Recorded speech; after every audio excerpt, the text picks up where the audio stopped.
நெல்லை டவுனில் மகாவீர் ஜெயந்தி விழா கோலாகலமாக கொண்டாடப்பட்டது. இதனை முன்னிட்டு 4 ரத வீதிகளில் ரத ஊர்வலம் நடைபெற்றது. சமண மதத்தின் 24வது தீர்த்தங்கக்காரரான பகவான் மகாவீரரின் 2624வது பிறந்த தினத்தை முன்னிட்டு இன்று நாடு முழுவதும் மகாவீர் ஜெயந்தி விழா உற்சாகமாக கொண்டாடப்பட்டு வருகிறது.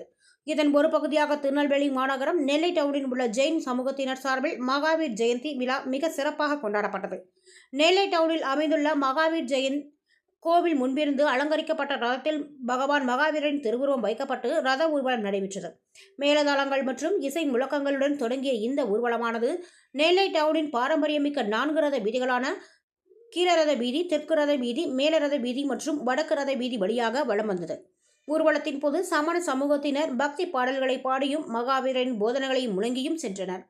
இந்த நிகழ்ச்சியில் ஜெயின் சமூக தலைவர் மான்கிலால், சங்க உறுப்பினர்கள் காந்திகால் ஜெயின், ஜெயந்திலால் ஜெயின், ரமேஷ் ஜெயின், ராஜேஷ் ஜெயின், மகாவீர் ஜெயின், அஜித் குமார் ஜெயின், கௌதம் ஜெயின் உட்பட ராஜஸ்தான் மாநிலத்தவர்கள் பலரும் கலந்து கொண்டனர்.